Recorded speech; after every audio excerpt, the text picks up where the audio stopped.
lorsque nous parlons des cimetières américains en Europe, mais en France en particulier, tout est associé donc à la commission pour laquelle je travaille, qui s'appelle l'ABMC.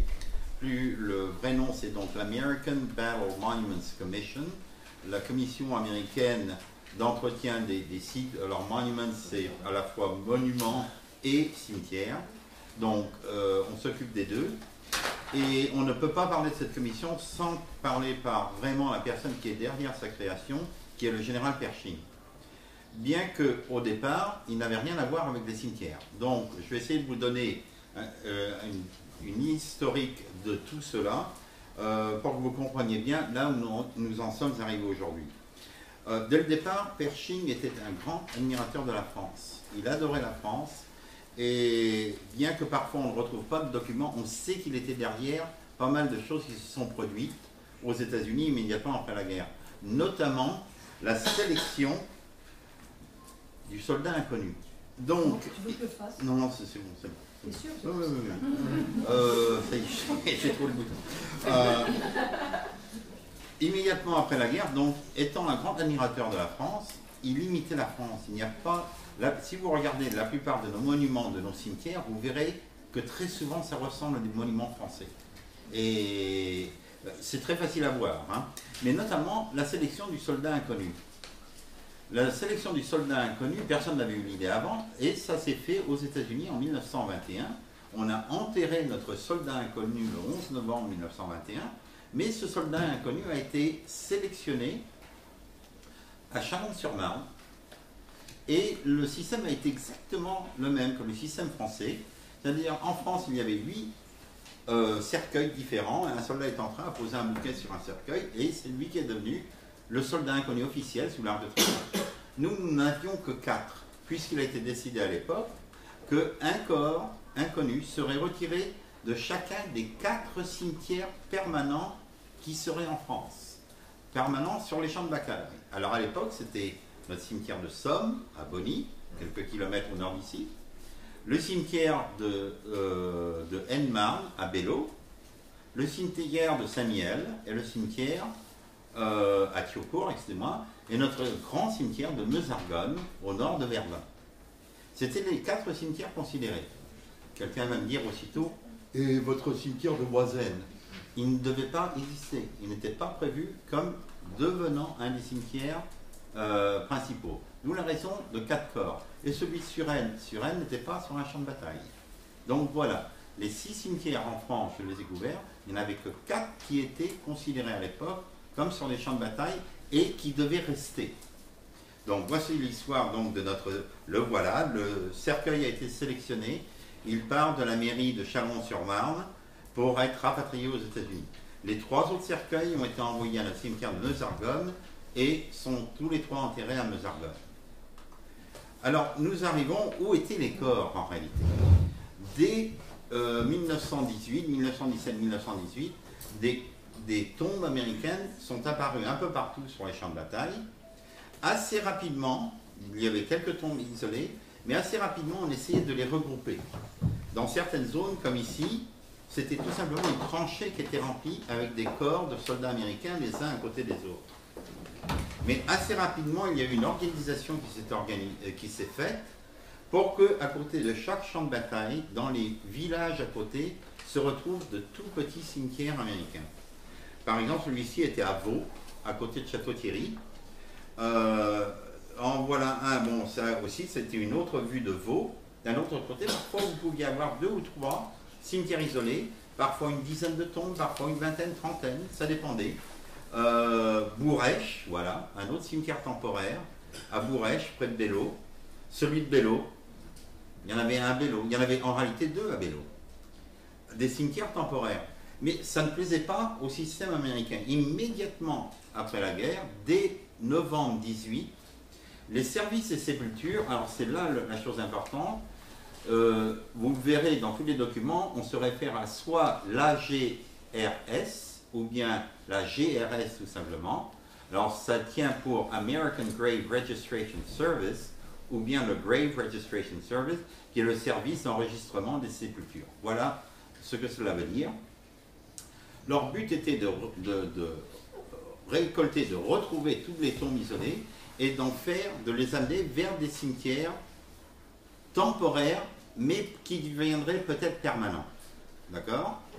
Donc très rapidement, ces petits cimetières à Vaux, à Bourrèche et dans tous les petits villages de la région ont disparu pour commencer à faire des regroupements. Alors ça c'est une autre exception, c'est un autre cas. Vous aviez aussi, excusez-moi, je fais un petit détour là, vous aviez aussi des cas de soldats qui étaient morts au milieu de nulle part en France. Ça c'est une photo que j'ai reçue il y a un mois. Je ne savais pas du tout qu'à Bayonne, on avait eu des soldats américains enterrés à Bayonne. Qu'est-ce qu'ils faisaient à Bayonne? Vous en savez autant que moi. D'accord? Mais on en a retrouvé 4 enterrés à Bayonne. C'est un vétérinaire qui m'a envoyé cette photo il y a un mois à peu près. Et seul le 4e s'est retrouvé dans un cimetière permanent à Suresnes. Les autres ont dû être rapatriés aux États-Unis. Je reviendrai là-dessus plus tard. Mais en réalité, voilà, on a commencé à créer ces cimetières assez grands avec la certitude qu'ils deviendraient un jour des cimetières permanents. Alors justement, voici le cimetière de Bonny, au nord d'ici. Dès 1919, voilà ce à quoi le cimetière de Bonny ressemblait. Et voici le cimetière donc de Henmarn, le cimetière de Belleau, le cimetière temporaire créé par l'AGRS.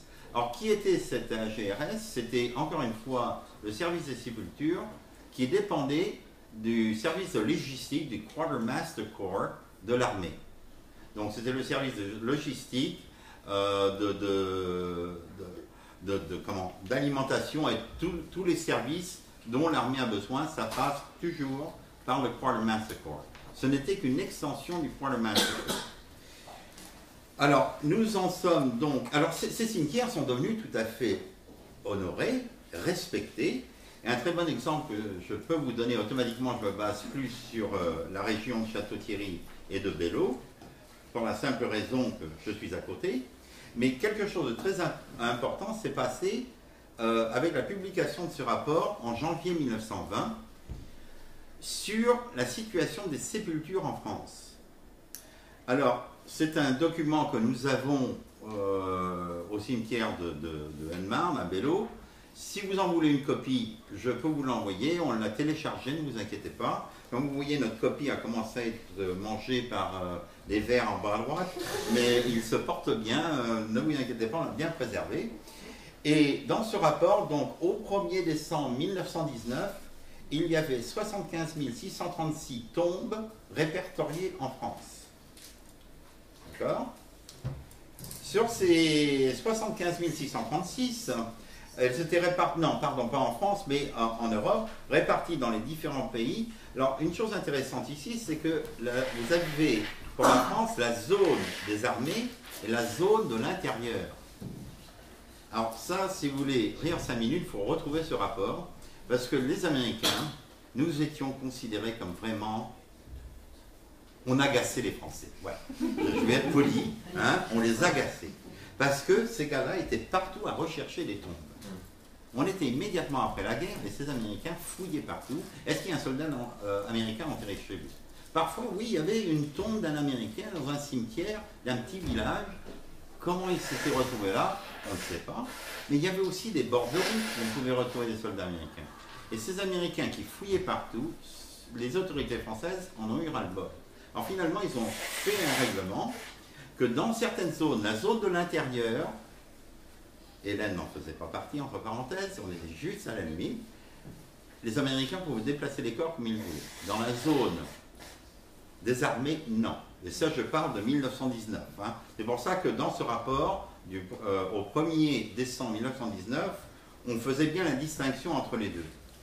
Mais finalement, toujours dans ce rapport de 1920, de janvier 1920, il y a une autre chose qui est mentionnée là, parce que c'est bien l'armée qui a commencé tout ça et non pas ma commission, c'est que dès ce moment-là, les familles ont reçu la carte dans laquelle il leur était indiqué qu'ils avaient deux choix. Choix numéro 1, vous pouvez faire rapatrier le corps pour être enterré dans le cimetière de votre choix à aucun frais pour vous, ou choix numéro 2, vous pouvez laisser le corps en Europe, où il sera enterré dans un cimetière américain et où la tombe sera entretenue à perpétuité. Donc la promesse a été faite aux familles dès le départ.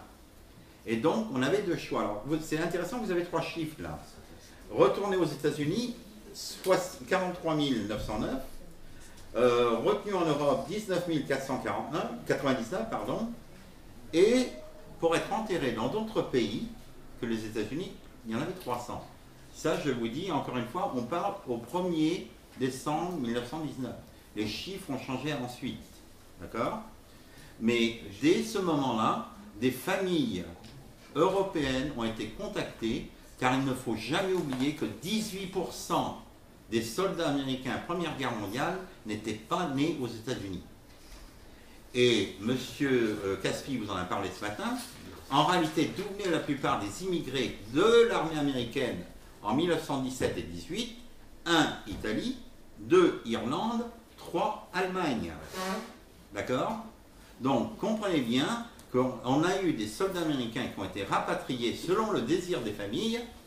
Aussi, on n'en trouve pas en Allemagne, en parenthèse, mais on en retrouve en Pologne, en Bulgarie, en Finlande, aux Pays-Bas, même des pays neutres comme les Pays-Bas. D'accord? On en retrouve en Suisse, en Espagne, en France. Mais le plus intéressant, c'est certainement de trouver des pays comme la Grèce. Et nous avons un cas justement près d'un homme tué à Bourrèche, près de Bello, qui a reçu la médaille d'honneur du Congrès. On ne peut pas faire plus haut que cela. Qui a été rapatrié en Grèce.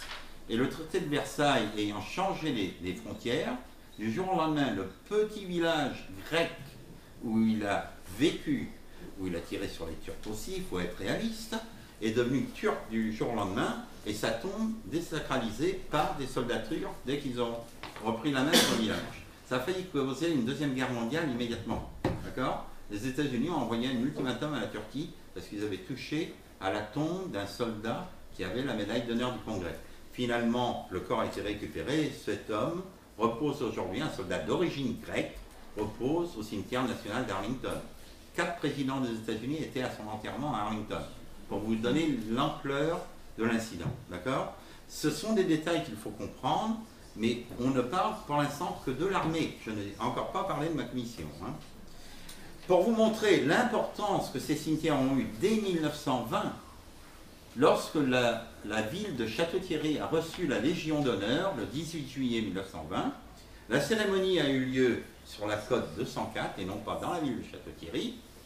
Et immédiatement après la remise de la Légion d'honneur, toute la délégation, l'ambassadeur des États-Unis, le ministre de la guerre de l'époque, toutes les personnalités, le maire de Château-Thierry, sont venus au cimetière de Bello. Dépôt de gerbes, tout se faisait au cimetière de Bello. Déjà, ce n'était pas un cimetière de la BMC. Je vous donne un autre exemple, un homme qui est enterré chez nous. Voilà, c'est le lieutenant Lincoln, qui est dans le plot A, rangée 8, j'ai mal à lire, tombe 64. Alors voilà le cas d'une tombe isolée. Localement, à Château-Thierry, j'ai la chance d'avoir une aide extraordinaire de personnes comme M. Dremont, un historien local, un monsieur qui, depuis sa retraite, s'amuse à aller fouiller dans les archives de Vincennes et aussi dans les archives de la mairie de Château-Thierry. Il a retrouvé dans les archives de Château-Thierry, par exemple, des listes complètes de tombes isolées américaines. Et dans le cas de ce lieutenant Clark, il a été enterré dans le jardin d'une maison qui existe toujours aujourd'hui, 11 rue des Sommes, à côté du Carrefour, si vous connaissez Château-Thierry. Cette maison avait été transformée apparemment en hôpital de campagne et c'est 15 soldats américains qui ont été enterrés dans le jardin potager de cette maison. De là, son corps, et ça on ne sait pas quand, a été transféré au cimetière temporaire de Château-Thierry. Comment sait-on ça? Nous avons la chance au cimetière de Lannemar, nous sommes le seul cimetière américain qui a conservé les cartes d'enterrement d'origine. On est le seul qui puissions vous donner l'origine, quand ce corps a été enterré là où il est aujourd'hui, et d'où le corps a été transféré. Aucun autre cimetière ne peut vous dire ça. Et dans le cas de M. Lincoln, il a été enterré là où il est aujourd'hui le 24 octobre 1922, et son corps a été transféré du cimetière américain de Château-Thierry, qui était le numéro 388. Chaque cimetière en France a été assigné un chiffre. Donc dans les codes, nous savions voici une liste partielle de cimetières temporaires. Donc même le cimetière de Somme avait un numéro, c'est-à-dire le cimetière de Bonny, c'est le numéro 636. Je vous montre au-dessus en jaune le cimetière de Lambézélec, 531. Lambézélec, je doute que vous connaissiez, c'est un tout petit village minuscule à côté de Brest.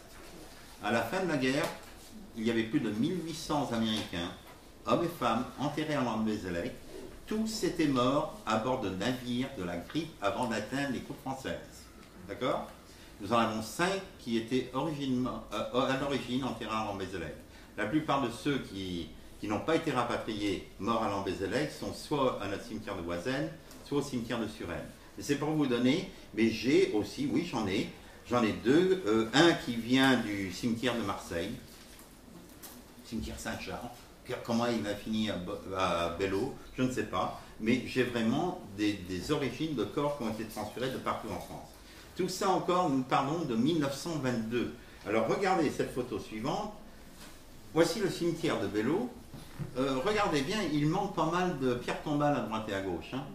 Cette photo a été prise à l'automne 1922, lorsque le cimetière a été transféré du cimetière temporaire au cimetière permanent tel que vous le connaissez aujourd'hui.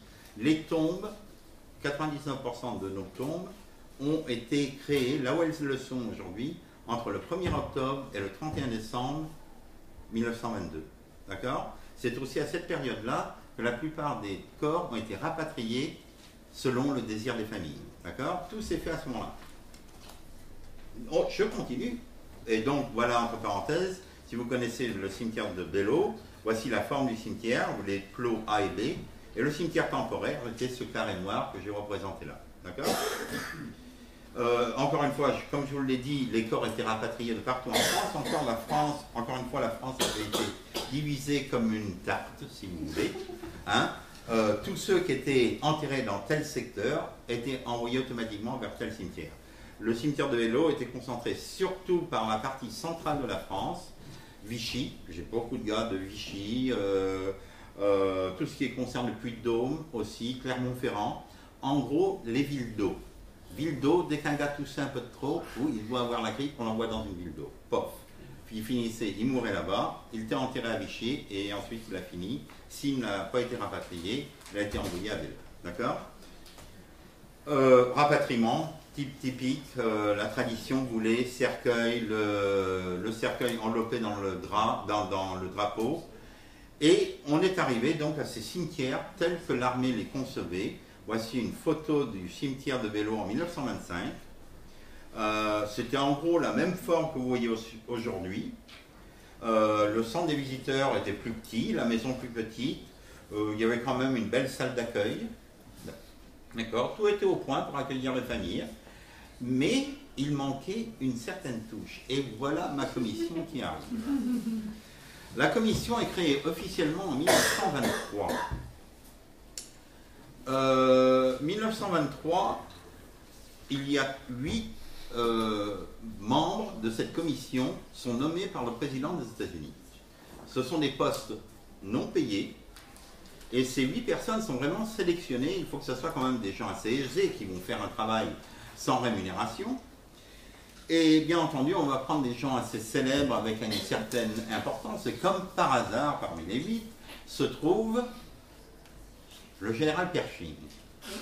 Ces 8 personnes vont sélectionner parmi eux le président de la commission. Et comme par hasard, on sélectionne Pershing. Et c'est parti. On a cette commission qui est créée. Il y a une autre personne que je dois mentionner qui est sélectionnée, c'est Madame Bentley.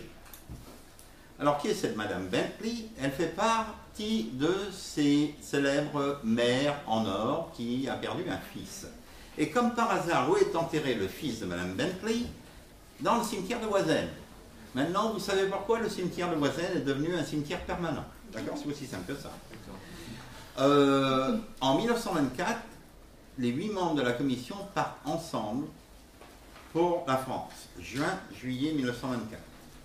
On s'établit, on fait un quartier général, où ça? À l'hôtel Grillon à Paris, tant qu'à faire, hein, on va choisir un bon hôtel, et on va visiter absolument tous les cimetières américains. Et quelque chose avait commencé à se produire, c'est que chaque division américaine construisait ses monuments à droite et à gauche. Ça va pas ça. C'était pas dans l'esprit de Pershing ça. Donc on revient aux États-Unis, on fait un beau rapport. Alors ça c'est le deuxième rapport que je vous recommande. Voilà. Le rapport qui est envoyé en janvier 1925 au président des États-Unis par la BMC. Ce rapport, même chose, j'ai la copie complète, si vous le voulez, vous m'envoyez un email, je vous le renvoie, d'accord? Dans ce rapport, trois choses. C'est que, tout d'abord, on félicite l'armée, vous avez fait un bon boulot, on est d'accord avec vous, mais ça manque de panache, tout ça. C'est vrai, hein? Les croix sont parfaitement alignées dans les clos, tout est parfait, mais en bois, quand même, c'est pas bien. Donc, du bois, on va passer au marbre. Vous voyez déjà le style, hein? On passe de croix en bois à des croix en marbre. Le reste, c'est évident, ça va suivre. C'est-à-dire, les bâtiments sont... c'est minable. Il n'y a pas d'autre mot. On va faire quelque chose de bien. Donc, qu'est-ce qu'on va faire? On va commencer à embaucher... Oui, alors donc vous avez des rapports là. Encore une fois, je vous dis, une quantité de chiffres. Là, vous avez tous les membres de la commission. On va remplacer les croix. Alors, voici le... croix typique en marbre d'Italie, marbre de Carrare. Et on va donc sélectionner des architectes pour commencer à construire de véritables bâtiments et de véritables mémoriaux. Il faut arrêter que toutes ces unités, que toutes ces divisions commencent à construire leurs petits mémoriaux à droite et à gauche. Et dans ce document, entre parenthèses, dans ce rapport, vous avez les photos qui apparaissent absolument de tous les monuments qui sont plus répertoriés. Par exemple, au nord d'ici, près de Bonny, il y avait un monument de la 27e division. Il y a une très belle photo dans ce rapport dedans. Personne n'est capable aujourd'hui de me dire où est ce monument de 27e division américaine. Il a disparu, personne ne sait où. Je l'ai cherché quand j'étais à Bonny pendant 2 ans, jamais personne ne peut vous dire où était ce monument. Bon. Alors, on a embauché des compagnies célèbres. Dans le cas un des architectes très très célèbres, ça a été monsieur Paul Crête, d'origine lyonnaise, qui avait immigré aux États-Unis et était devenu professeur d'architecture à l'Université de Pennsylvanie. Paul Crête, entre autres, dans les monuments qu'il a créés, vous avez le monument de Bellicourt, juste au nord d'ici, en allant sur Bonny.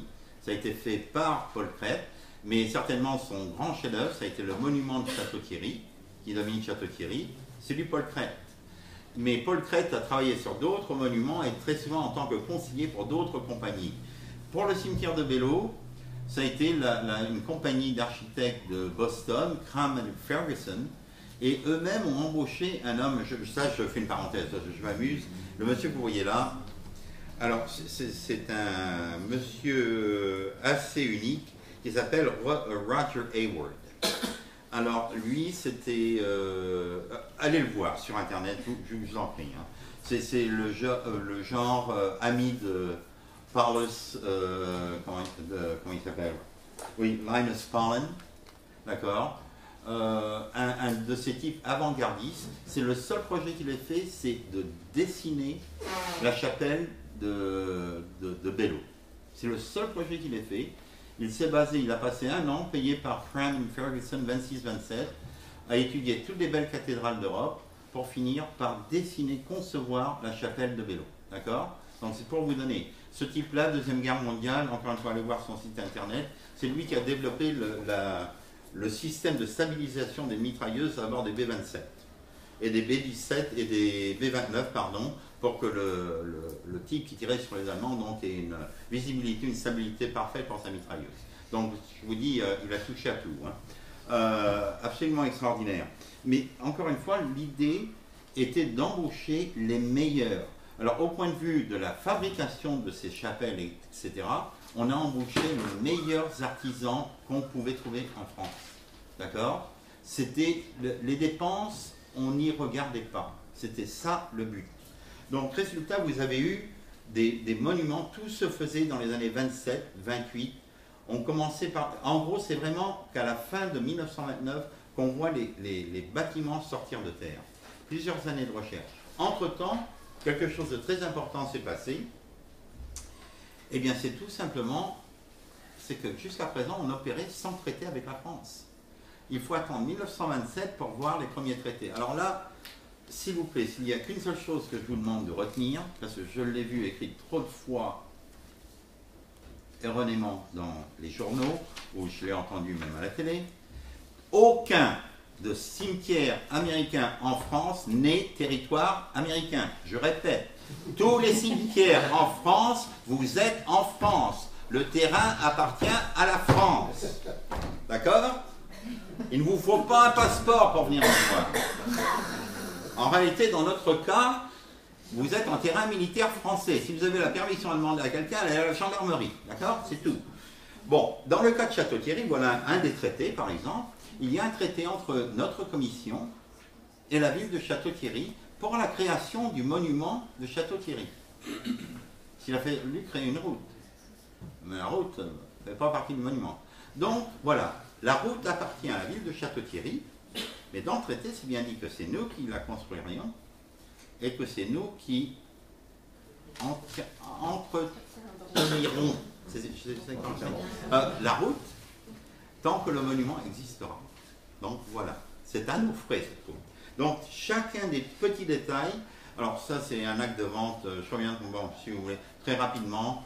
Belleau a été ajouté au cimetière, le bois de Belleau a été ajouté au cimetière plus tard, mais il nous a été donné. C'était gênant, nous qui avions dit à la France qu'on ne voulait jamais être propriétaire de terrain à l'intérieur d'un pays souverain. On n'est pas une puissance coloniale, on ne veut pas posséder de terre en France. Et quelqu'un achète le bois de Belleau, il nous le donne. On a l'air d'imbécile. On a dit à la France qu'on ne veut pas être propriétaire, on s'en fout. Donc on a revendu le terrain, on ne pouvait pas le donner. Les lois américaines interdisent de donner la propriété du gouvernement américain. Donc on l'a vendu à la France sous le bois de Belleau pour 1 franc. C'est l'acte de vente du bois de Belleau à la France pour 1 franc. Et un amendement a été fait au traité pour que nous puissions gérer le bois de Belleau et le cimetière, tout à partir du même traité. Alors en réalité, ce n'est pas seulement le bois, là vous allez vous marrer. Ce sont les 2 champs de chaque côté aussi. Faisaient partie du lot. Alors là, c'est encore pire. Qu'est-ce qu'on va faire des 2 champs? Parce que dans les lois américaines, il est interdit de vendre la propriété du gouvernement, puisque c'est géré comme si c'était américain, mais c'est pas nous. Et d'un autre côté, on n'a pas le droit de donner la propriété du gouvernement. Alors, ces 2 champs, tout ça c'est dans le traité, hein, dans l'amendement du traité, pour que vous le retrouviez un jour, là vous allez rigoler. Donc, ces 2 champs sont loués au maire de Belleau pour 1 € par an. Et le maire de Belleau doit tous les ans, entre le 1er et le 15 novembre, faire un virement de 1 € au Trésor public américain. Sinon, ce serait la violation d'un traité international et nous pourrions déclarer la guerre au village de Belleau. C'est dans le traité. Bon, et oui, vous inquiétez pas, le maire de Belleau va au Trésor public tous les ans, faire son transfert de 1 € et je reçois après une demande des services publics américains. C'est quoi cet euro qu'on a reçu de Belleau? Il faut que j'explique tous les ans, donc on a l'habitude, d'accord? Mais ça fait partie du système. Alors, on arrive à 1929 et une loi très importante a été passée. C'est tout simplement le fait que ces femmes américaines, et encore une fois, tout ça c'est lié à ce que à Blérancourt et toutes ces femmes étaient liées, parce que n'oubliez pas que pendant que tout cela se passait, Blérancourt, les maires en or, vous aviez aussi le mouvement des suffragettes pour obtenir le droit de vote aux États-Unis. Tout ça c'était lié. Hein. Et ces femmes américaines avaient un pouvoir absolument extraordinaire, un lobby très puissant. Ajoutez à ça, vous aviez quand même aussi le lobby, je dois vous avouer, ça c'est secondaire, mais vous aviez le lobby des maisons funéraires américaines qui avait acquis une très mauvaise réputation en insistant auprès du public américain. Vous savez, vous faites mieux de rapatrier le corps aux États-Unis, hein. Comme ça il sera près de vous. Oui, mais bon, jouer sur les morts comme ça c'est pas bon. Hein. Donc eux aussi ont poussé, se sont mis du côté de ces mères pour faire passer cette loi sur les Gold Star Mothers. Et en gros, la loi, passée en 1929, disait que toute mère ou épouse, si le soldat était marié, qui avait laissé le corps en Europe, avait économisé énormément d'argent au Trésor public américain. Oui, on estimait que rapatrier un corps aux États-Unis, c'était l'équivalent de 100 000 $ à l'époque. Ça fait plus d'1 million de dollars aujourd'hui. d'accord? Que ça leur coûtait autant que ça. Donc, en laissant le corps en Europe, elles avaient économisé suffisamment d'argent pour mériter un aller-retour en France, tout frais payé par le gouvernement. Et ces voyages de ces femmes ont commencé dès 1930. Et ça durait plus d'un mois en moyenne. Donc les traversées se faisaient en bateau. Elles arrivaient à différents ports en France. On a vu Cherbourg, on a vu Le Havre dans différents voyages. Et c'était 15 jours vraiment en France, avec presque une semaine à Paris. Et le reste dans les différents cimetières. Et c'était associé bien entendu à des visites locales. En moyenne, elles passaient minimum 2 jours dans le cimetière même. D'accord ? Il s'en est suivi donc énormément de voyages. Ces femmes avaient le choix. Petit détail très important. Souvenez-vous, là, on était en train de construire les chapelles, de construire les bâtiments permanents dans ces cimetières. Pratiquement tout c'était fini, mais pas tous. Il y a eu un rapport du Congrès, même chose, j'en ai une copie au bureau, où certains membres du Congrès étaient choqués de savoir que certains des bâtiments ou certaines des chapelles ne seraient pas finis avant l'arrivée des premières femmes. Et c'était le cas à Vélo. La chapelle était finie à l'extérieur, mais la décoration intérieure n'était pas terminée. D'ailleurs, voici un plan de 1927, pas facile à lire sur la photo, mais chose intéressante, c'est que les 2 ailes de la chapelle devaient être un musée, c'est-à-dire des cartes et des explications des batailles dans la région. Mais une mère qui est venue lors du premier voyage s'est plainte.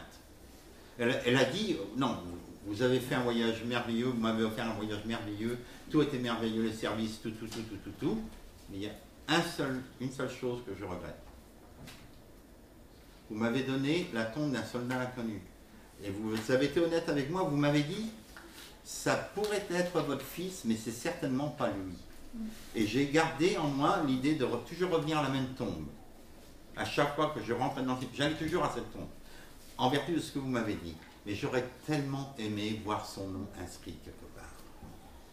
Oui, les murs des disparus n'étaient pas prévus dans la conception originale de nos cimetières. Et c'est ça qui a tout fait changer. D'où la raison que le cimetière de Henmarn a le plus grand mur des disparus de tous nos cimetières de la Première Guerre mondiale. Même notre grand cimetière de Meusargonne, avec plus de 14 000 tombes, a un mur des disparus plus petit que le nôtre. Pourquoi? Parce que non seulement nous avions affaire, encore une fois, en juin, juillet, la période que nous couvrons, nous avions affaire encore à des guerres de tranchées, mais en plus de cela, le cimetière de Voisin, son musée était déjà fait, la chapelle très petite, il n'avait la place que pour 250 noms. Donc en gros, tous ceux qui ont disparu après le 25 juillet 18 auraient dû être dans le cimetière de Voisin, mais il n'y avait pas la place. Donc notre mur des disparus va en gros jusqu'au 10 août 18. D'accord? Donc c'est une autre raison pour laquelle le mur est si important. J'ai inclus cette photo parce que nous avons l'ABMC qui construit, mais officiellement, l'armée est toujours responsable des sites. Ça, c'est une chose qui a disparu très rapidement. L'armée a autorisé les familles qui venaient de planter des arbres devant la tombe de leur bien-aimé. Chose que l'ABMC a éliminée dès que 1934 est arrivé, que la loi officielle a été passée. Les cimetières sont maintenant régis uniquement par l'ABMC, non plus l'armée et le Grave Registration. D'accord? Donc ça, c'est un petit détail. Ça, c'est vraiment exceptionnel, parce que c'est le seul moment où vous pourrez voir des plantations au milieu des clos. C'est 1930, 31, 32. Et c'est fini. À partir de 34, l'ABMC est uniquement en charge et on ne voit plus d'arbres dans les clos.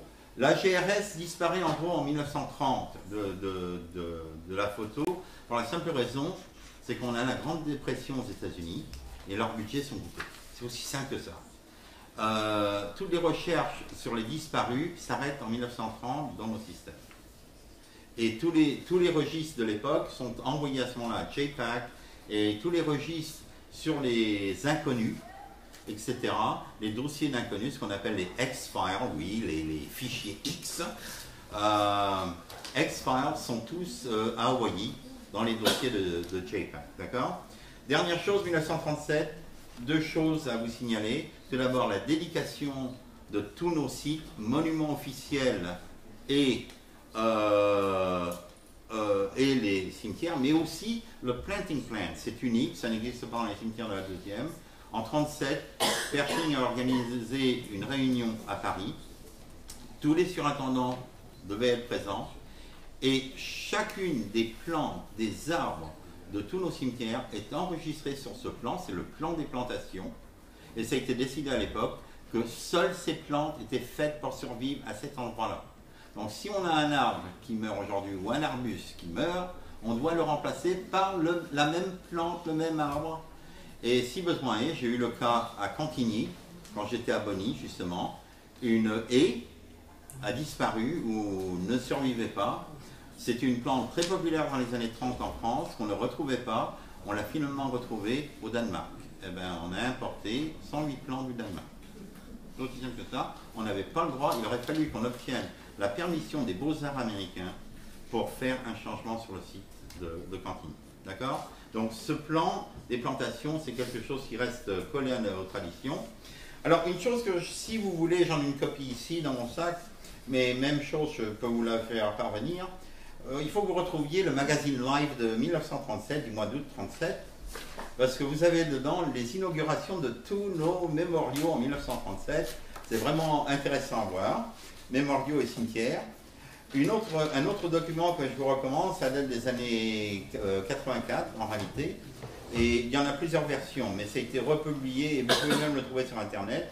C'est le journal de la Society of Architectural Historians. Et vous avez vraiment tout le détail de la construction de nos sites. Hein. Et finalement, pour arriver à ce que nous avons aujourd'hui, et nous sommes obligés de respecter absolument toutes ces règles. Rien n'a changé depuis les années 30.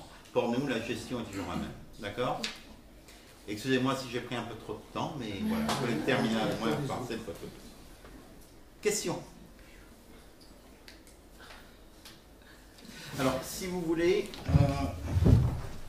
j'ai quelques brochures ici, et je vais mettre ma carte ici, comme ça, à la fin, avant de partir, vous pouvez prendre ma carte, et comme je vous ai dit, vous m'envoyez un mail, et vous me demandez les documents que vous voulez, et je vous les enverrai, d'accord?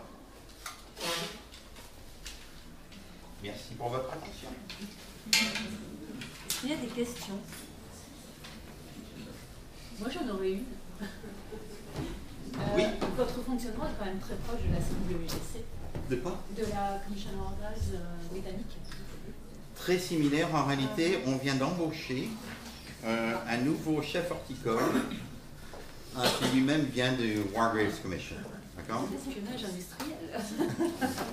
Il est très content d'être avec nous, je vais vous passer.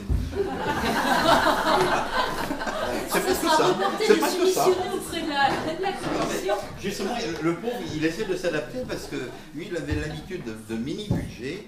On lui a dit, vous ne dépensez pas assez. Il a déjà reçu le blâme de ses supérieurs qu'il n'avait pas dépensé assez d'argent déjà dans le premier trimestre. Mais le fait d'avoir des règles, d'avoir cherché des corps, etc., oui. C'est très très similaire. C'est similaire, mais pas aussi strict que puissions travailler avec eux. C'est vrai. Les Anglais ont été beaucoup moins stricts pour la simple raison qu'ils ne rapatriaient pas les corps. La première fois qu'ils ont rapatrié les corps, c'était lors de la guerre des Malouites. Donc ça fait pas si longtemps que ça, alors que dans la tradition américaine, c'était dès la Première Guerre mondiale, il fallait rapatrier les corps selon le désir des familles. Non, le cimetière n'est pas le même non plus. Non, bon, dans la tradition anglaise aussi, il fallait laisser les corps le plus près possible du point où ils tombaient. Et il devait aussi, je crois que 14 corps suffisaient pour créer un cimetière. Comme à Bellicourt, justement, je sais qu'il y a 2 cimetières, un de chaque côté du village. Le fait de pouvoir graver des phrases de la Bible ou autres sur les tombes dans les cimetières anglais, c'est pas la même chose. À Première Guerre mondiale, les Américains y avaient le droit. D'accord. Je crois qu'à Bonny, il y en a 3 qui ont un message derrière la croix, et nous, à Bello, on n'en a que 2. Où les familles avaient le droit de graver un message derrière la pierre tombale, un message qu'ils voulaient. Et c'était payant comme... Non, c'était gratuit. Parce que chez les Britanniques, c'est payant. C'est Kipling qui lui-même avait perdu un de ses fils à la Première Guerre mondiale, qui avait contribué à cette liste parfois de citations, on proposait des citations. Voilà. En fait, Mais Oui, c'était oui. payant chez les Britanniques, d'où le fait qu'il n'y en ait pas sur toutes les stèles. Oui. Forcément, Mais non, dans le système américain, c'était gratuit, mais encore une fois, très peu de gens ont fait ça. Il y a quelques différences entre le cimetière de la première et de la deuxième. Une autre différence entre ceux de la première et de la deuxième, ce sont les inconnus. Il avait été décidé dès 1923 que pour des questions religieuses, ça devenait un peu trop compliqué, que ceux de religion, puisque 10% des soldats américains étaient juifs, donc il était décidé que ceux de religion juive auraient, ou israélites, je devrais dire, auraient l'étoile de David. Tous les autres, quelle que soit la religion, auront la croix latine. Et je peux vous dire surtout, puisque nous avons beaucoup de groupes d'écoliers, une question qui nous est souvent posée, est-ce que vous avez des musulmans? Pour l'instant, nous, à Enmar, comme je vous ai dit, on est vraiment en tête de liste pour les recherches que nous faisons en essayant de mettre une histoire et un nom derrière chaque soldat. On pense qu'on a peut-être 2 musulmans. Un qui est né en Syrie, un autre qui est né au Liban. D'accord? Parmi les soldats enterrés chez nous. Mais on ne peut rien prouver pour l'instant. Oui. S'il vous plaît, est-ce que les familles américaines ont le culte du pèlerinage, enfin, comme ce qu'on observe par la Seconde Guerre mondiale, ou pas, ou est-ce que c'est quelque chose qui est un peu tout nouveau? En moyenne, nous avons 50 familles par an qui viennent au cimetière de Bello. C'est très, très commun, finalement. Et aussi un autre programme que nous avons, c'est de mettre des fleurs, de fleurir les tombes à des dates prévues. Alors ça peut être commandé soit par des membres de famille, soit par des associations, puisqu'il y a eu plusieurs choses qui sont nées suite de la Première Guerre mondiale. Les clubs d'anciens combattants. Alors vous avez the American Foreign Legion, d'accord, dont le premier club a été créé à Paris, et chacun de ces clubs a un numéro. Donc pour la American Foreign Legion, post number 1 est à Paris, et après ça, tous les autres postes se sont créés dans chacune des villes là où ils ont créé des postes. Mais en plus de ça, ils donnaient un surnom à leur poste. Et le surnom était toujours le nom d'un soldat tué lors du conflit mondial, un soldat local. D'accord?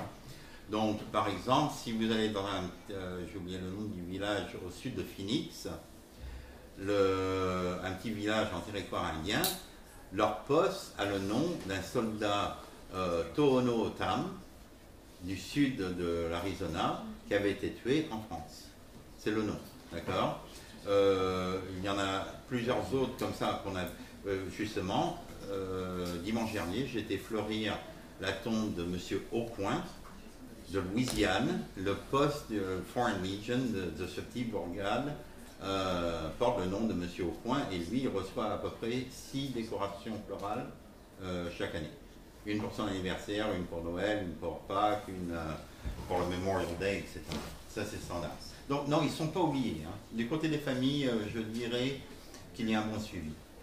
Et surtout aujourd'hui, en plus, avec des recherches qui sont devenues pratiquement... c'est à la mode de faire des recherches en généalogie. Là, on a beaucoup de touches de ce côté-là aussi.